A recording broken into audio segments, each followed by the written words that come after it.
Pues bienvenidos a la sesión de tarde de este Naucas Valladolid. No sé vosotros si habéis comido bien o que habéis comido mal. Yo creo que no, es imposible comerse tanto lechazo en tan poco tiempo.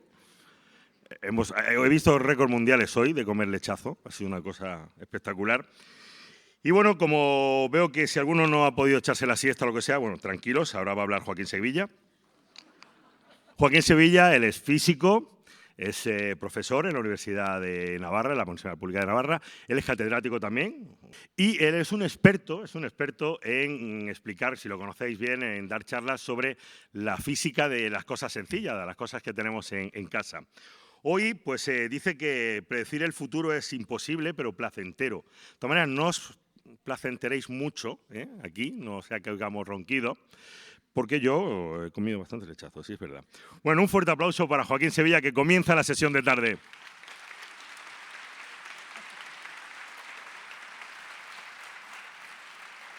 Buenas tardes. Buenas tardes. Muchas gracias por venir aquí e interrumpir la siesta para este ratito. Bueno, pues nada. Vamos a comenzar con esta idea de que a veces predecir el futuro es imposible, pero muchas otras veces es muy fácil y es muy importante. Cada vez, yo no quería hacer ese ejercicio aquí, pero si hubiera traído una pelota de peluche y os la tiro a cualquiera, la podríais coger. Y eso parece una operación sencilla, pero si tuviéramos que enseñarle a un robot a hacerlo, es complicadísimo, porque hacen falta unos sensores que detecten el movimiento en el momento que empiezo a arrojar la pelota, que calculen la trayectoria, que aceleren el cálculo más rápido de tiempo real para predecir dónde va a caer ese balón, poner las manos en el lugar adecuado y entonces atraparla. Y sin embargo, en esta especie, desde los 3 años más o menos, somos capaces de coger cosas que te tiran sin dificultad. Eso sí, para hacer eso hay que no aprender ciencia y el tiro parabólico, que eso viene después, sino interiorizar la gravedad y cómo funciona esto. O sea, no tanto calcularlo, pero sí generar una sensación perceptiva importante. Por eso, los críos, desde que son capaces de manejar mínimamente sus miembros hasta que son bastante mayores, tiran todo lo que encuentran. Están haciendo experimentos para interiorizar lo que es la gravedad y cómo funcionan las cosas, para ser capaces después de predecir el futuro y jugar al baloncesto, jugar a cualquier tipo de juegos o, bueno, muchísimas otras cosas. Porque esto no solamente, predecir el futuro en estas escalas que estamos diciendo, no solamente es importante para juegos, es importante para la supervivencia. Saber en qué dirección correr para comerse la gacela correspondiente, o si eres la gacela, en qué dirección correr para que no te coja el tigre, y predecir que va a ser mejor esta dirección que la otra es esencial para la supervivencia. O sea que esto de predecir el futuro en escalas más o menos inmediatas, pues es una cuestión, y ha sido una cuestión clave para todos los animales, para todos los seres vivos que son capaces de moverse, decidir qué movimiento hacer, requiere predecir qué pasa si me muevo en esta dirección o en esta otra. Y pues ya los animales que hemos tenido hemos sido seleccionados por la evolución natural, pues es que una de las cosas que nos ha tenido que ocurrir es una capacidad de predicción del futuro razonable, razonablemente buena. Pero además nuestra especie ha sido capaz de modelizar esas predicciones. En algunos casos, como el ejemplo que empezaba a poner, pues era ese de lanzar una pelota, pues bueno, el tiro parabólico es ya una cosa que se enseña en el bachillerato o antes incluso, una modelización, ahora ya sí que racional, no simplemente embodied, ¿no? Percibida por el propio cuerpo, sino ya racional, con sus cálculos, con su definición de las variables, hacer un modelo científico de esto, que además luego pues resulta que el mismo modelo nos sirve para diferentes juegos, ¿no? Pues cambiando simplemente los parámetros. Si la bola es más pesada, es menos pesada, es más flexible, bueno, en fin, la fuerza con la que le doy es mayor, menor, pues una vez parametrizado con ese modelo, eres capaz de predecir cómo va a ser el tiro de cualquiera de esas bolas o de otras muchas situaciones que son menos lúdicas que simplemente jugar, pues como las bolas de cañón o los satélites o cualquier cosa, ¿no? Pues el descubrimiento, la capacidad de formular el tiro parabólico y de escribir sus ecuaciones y de hacer un modelo, pues es un paso más allá en esa capacidad de predecir, que una vez hecho el modelo, pues no hay más que resolver las ecuaciones. Por cierto, el dibujito ese de ahí es generado por esas inteligencias artificiales de las que hablaban antes, porque no encontraba una imagen que me representara bien científicos trabajando y se me ocurrió inventarla, pues a ver que el DALL-E me la genere.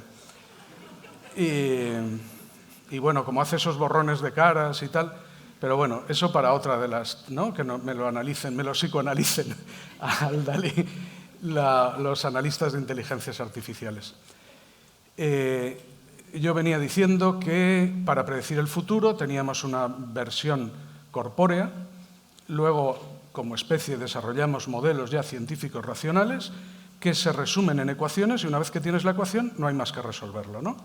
Entonces, pues bueno, como tenemos muchas ecuaciones ya de muchos procesos, pues no hay más que resolver ecuaciones.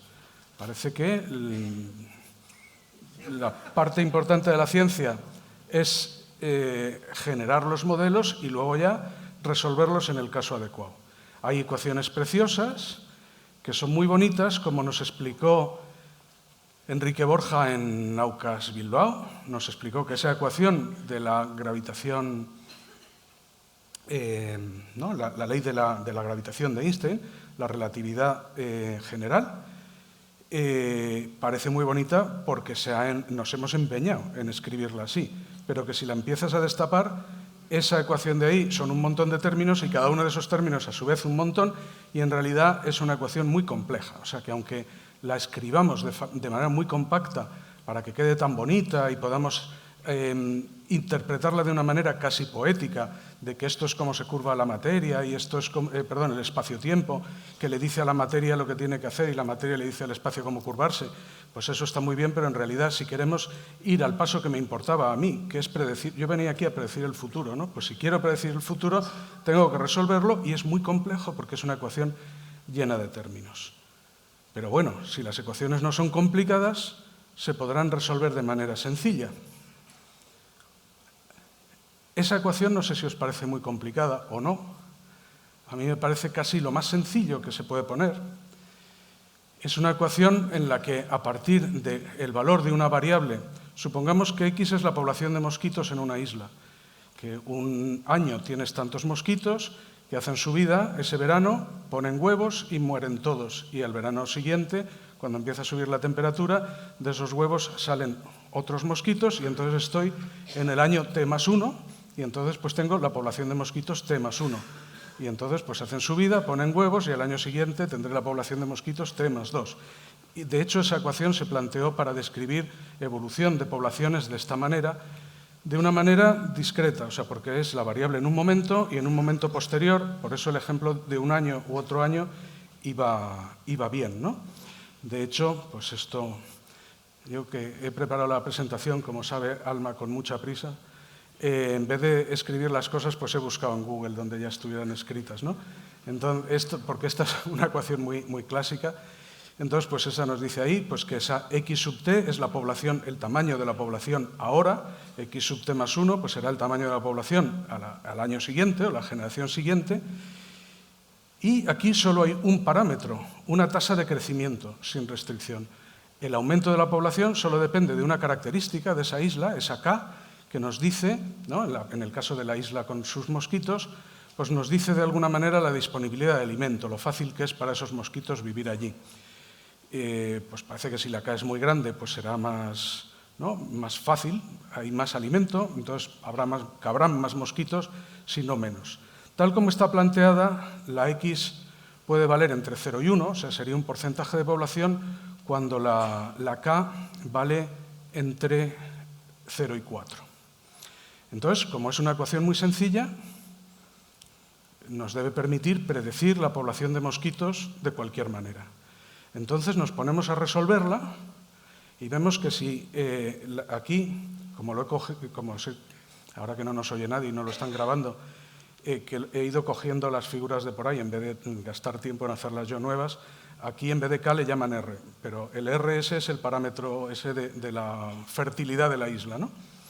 Entonces, que es el número que os he dicho que va entre 0 y 4. Entonces, pues si es 0,9, da igual con qué población de mosquitos empiece la isla, hay tampoco posibilidades de sustento que en unos pocos años van a acabar en 0. Si ya el valor es de 1,9, pues habrá una determinada población de mosquitos muy estable. Si es de 2,9, pues habrá una población de mosquitos, pero ya costará un poco llegar. Se llega de manera oscilante entre dos valores. Pero si vale 3,9, no hay manera de saber cuántos mosquitos va a haber dentro de 20 años o en 20 generaciones. Porque por más que tú resuelvas una ecuación que parece muy sencilla y no tenemos más que coger, si os fijáis, se puede resolver con la calculadora. O sea, es realmente una trivialidad y, sin embargo, no aparece un orden ahí. Como esa ecuación es una línea y una parábola, se puede resolver de otra manera, pero prefiero guardarme el tiempo para la parte del final. Eso que os he puesto se puede resumir, eso que hemos ido viendo antes, para distintos valores de ese parámetro R, K, que había puesto en la primera diapositiva, para esa característica que mide cuánto de buena es esa isla para las poblaciones de mosquito, se resume en esta gráfica. En esta gráfica lo que se representa en el eje vertical, bueno, si esto no señala suficiente, ¿no? En el eje vertical es la población a largo plazo. O sea, tú empiezas con los que sean y si esperas 100 o 150 años, o generaciones de estas, pues ¿cuál es el valor estable? Entonces lo que vemos es que por debajo de 1 el valor estable siempre es 0. O sea, esa isla es demasiado poco feraz para esos mosquitos y no hay manera de que sobreviva ninguno. A medio plazo desaparecen todos. En cambio, entre 1 y 3 o algo así, pues la población acaba en un valor estable. Le costará más o menos, pero acaba en un valor. Cuanto más grande el K, pues un valor más grande. Pues quizá lo que podríamos esperar. Sin embargo, las rarezas empiezan a partir de ahí. Empiezan a partir de ahí y como a partir de ahí, pues mejor tener una imagen más ampliada en esa zona más grande. A lo que se llega es a una oscilación entre dos valores, entre 3 y 3,4 más o menos. Entre 3,4 y 3,50 y tantos oscila entre 4 valores.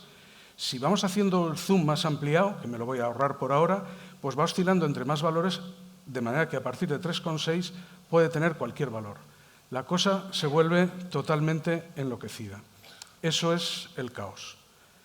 Resulta que una ecuación tan sencilla como esa, como las he ido cogiendo las figuras de un sitio y de otro, pues lo que antes se llamaba K, ahora se llama R, ¿no? Ya os he dicho que en casi todos los sitios se llama R el parámetro este, ¿no? Esta figura tan bonita también estaba hecha por ahí, por otra persona.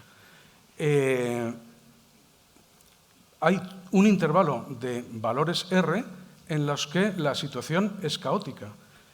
Puede tomar cualquier valor. Esto no es lo que uno esperaría. Y desde luego nos estropea todo ese programa de predicción del futuro que parecía tan bonito. No solamente basta con tener una ecuación y la capacidad de resolverla para poder predecir de manera adecuada. Hay ecuaciones que tienen dentro, por sencillas que parezcan, una característica que las vuelve caóticas, que es la no linealidad. Esto lo que hace es que sea infinitamente sensible a las condiciones de contorno. Por aquí podríamos hablar mucho del caos determinista, que es como se llama esto, porque se llama caos porque no puedes predecir y se llama determinista porque procede de una ecuación muy sencilla que tú puedes resolver y estamos suponiendo que la naturaleza, los mosquitos o lo que sea que describe esta ecuación, funciona exactamente por esa ecuación. Entonces, de hecho, a mí, cuando yo aprendí esto por primera vez, me pareció que era una de las impugnaciones más serias del programa científico de ser capaz de predecir el futuro. Tú lo puedes predecir, o sea, es muy complicado predecir racionalmente el futuro porque necesitas hacer un modelo, establecer unas ecuaciones y ser capaz de resolverlas, pero además es que esas ecuaciones tienen que no contener la semilla del caos dentro, que es una manera poética de decir no linealidades capaces de generar este tipo de comportamiento tan extraño. Aparentemente, ¿no? Y desde luego tan contrario a lo que queremos, que es predecir el futuro, que para eso estaba la ciencia, para predecir lo que va a pasar. En esta zona caótica, ahora me voy a entretener un momentín en lo que pasa en esa zona ahí caótica, ¿no? Y la voy a ampliar todavía más, entre 3,8 y 4, ¿no? Es un zoom de la figura anterior. Si nos fijamos, aparecen zonas muy caóticas, pero dentro de ellas aparecen islas de orden otra vez. Ahí dentro, por encima de 3,8, hay una zona en la que esa población estable oscila entre 3 valores. Oscila entre 3 valores y luego, si nos fijamos ahí, vuelve a recuperar el caos de la misma manera que había hecho antes, duplicando los periodos. Cada uno de ellos vuelve, donde tenía un valor estable, se vuelven 2, que se vuelven 4, que se vuelven 16, que se vuelven 32, cada vez más juntitos y enseguida pues, se recupera de nuevo el caos. El que esta figura, que es un zoom, se parezca tanto a la original, es a lo que se le llama autosimilitud. O sea, resulta que esta gráfica se tiene a sí misma en pequeñita dentro y si hiciéramos un zoom con más decimales vuelve a aparecer en pequeñito dentro, así infinitas veces, y eso es lo que se le llama estructura fractal. O sea, esa es la característica de autosimilitud que tienen los fractales, que son todo cosas flipantes si uno no pierde de vista que esto es la resolución a medio plazo de una serie, ¿no?, de iterar una ecuación extremadamente sencilla que solamente tiene un parámetro, solo depende de un parámetro. Eso es lo que nos pasa en las islas de orden, ¿no? Esas islas que aparecen, esas zonas blancas en ese dibujo, la manera en la que se recupera el caos hacia Ks más grandes, hacia la derecha, es como os he dicho. Pero hay otra frontera muy interesante, que es la otra, ¿no? Yo os he dicho que de esa isla de orden dentro del caos hacia Ks más grandes, volvemos a tener el desorden duplicando los periodos y replicando la figura anterior. Pero, ¿y la otra frontera? Esa transición entre un comportamiento totalmente caótico y un comportamiento totalmente ordenado, ¿cómo ocurre? Pues esto sí que lo he hecho con un programa propio. Entonces, pues vamos a ver, vamos a coger y vamos a repetir la iteración de esta ecuación, pues con un valor inicial de la población pues de aproximadamente la mitad, 0,51, ¿no? Un 51% de todos los mosquitos imaginables, y para un valor de 3,79. Entonces, pues lo que vemos es que aunque hay ciertos patrones, que son, digamos, los niveles de gris que había en esa figura tan bonitos, pero desde luego puede tomar cualquier valor. Pues esto uno diría caótico. Si en vez de 3,79, que es el numerito que está escrito ahí a la derecha, ¿no?, 3,80, pues hombre, hay algunas estructuras que se repiten, pero también puede tomar cualquier valor. 3,81, pues lo mismo. 3,82, hombre, pues parece que se estructuran un poco, pero sigue pudiendo tener cualquier valor. 3,83, totalmente estable. Es muy loco esto, porque es una ecuación muy sencilla y es que parece mentira que pueda tener un comportamiento como este. Bueno, ahora lo divertido sería, porque esto era 3,83 y esto era 3,82. Y entre medias de 3,82 y 3,83 yo necesitaría ir al siguiente decimal y al siguiente. Pero me voy a ahorrar ese trabajo y voy a ir directamente a un número muy bonito, que cuando yo jugaba con esto hace unos años elegimos como el mejor, que es el 3,828.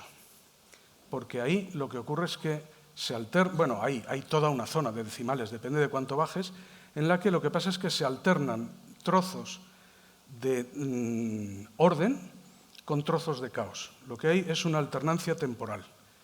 Y como esa alternancia temporal es tan peculiar, y aquí hago un paréntesis y os pido que recordéis, ¿no?, aquí es donde empalmamos con la charla con la que terminábamos la sesión antes de comer, esa secuencia de números que va a salir ahí,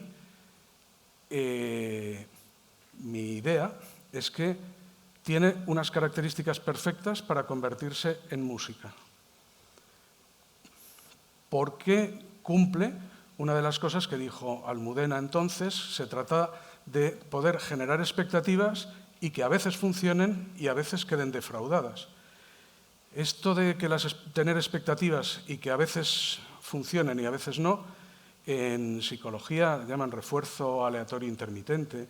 Y eso, yo tenía un amigo que tenía la versión más divertida que he conocido de esto, que os cuento. Pues seguramente si alguna vez habéis comido pipas, habéis visto que cuando te sale una pipa pelada, mola. Pero si te compras una bolsa de pipas peladas, no mola lo mismo. Entonces, este hombre, que era un genio de la psicología, lo que hacía era comprarse una bolsa de pipas y una bolsa de pipas peladas y tenía calculada la proporción de pipas peladas que echarle a la bolsa para agitar, para tener la máxima satisfacción,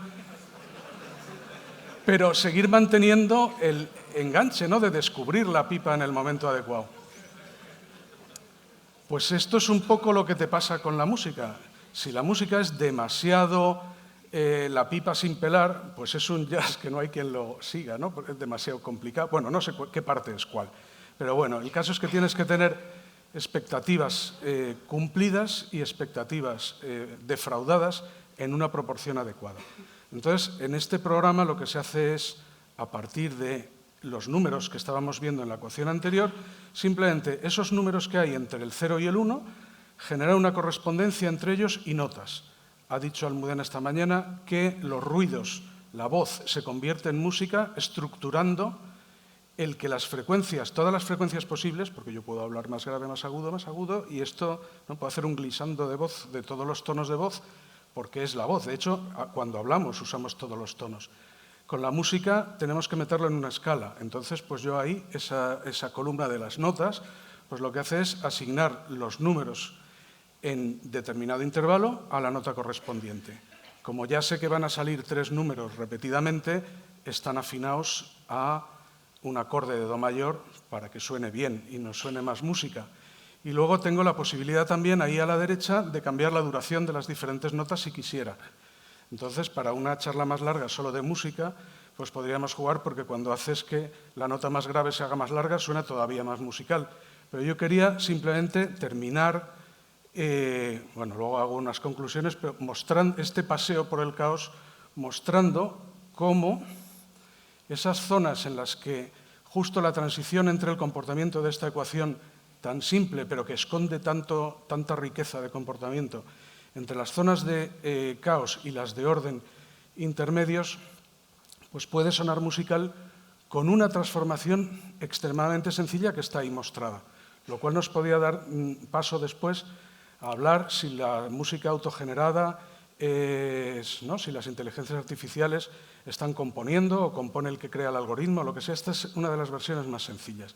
Y ya sin más rollo, los pongo a ver qué tal de musical os suena y luego sacamos unas conclusiones y gasto los 2,39 que me quedan.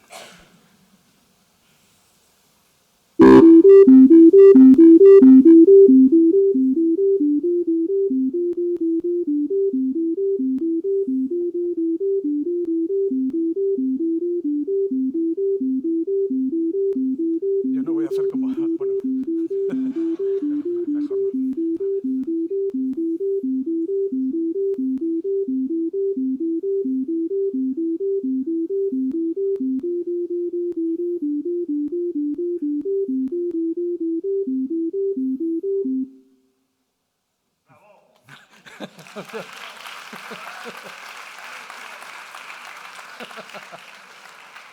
Bueno, Peláez es que es muy fan. Esto no tiene timbre, como decíamos antes, es MIDI, o sea, está sonando simplemente una frecuencia y una duración, y además con una función seno. Se puede cambiar el tipo de onda y entonces se genera un poquito de color, pero vamos, es una miseria. Quiero decir, una miseria de lo que le pones, o sea, es la mínima expresión de conversión de una serie de números en sonidos, ¿no? Y yo creo que, o sea, si no es música, no es una gran composición, ¿vale? pero suena a música. O sea, la esencia de la música está, yo creo, en una secuencia como de números como esta, que es una solución de la ecuación logística, esa que hemos visto, en un trocito muy pequeño con un número. Fijaros, toda la secuencia está generada y se puede dejar mucho más tiempo. Hay un solo número.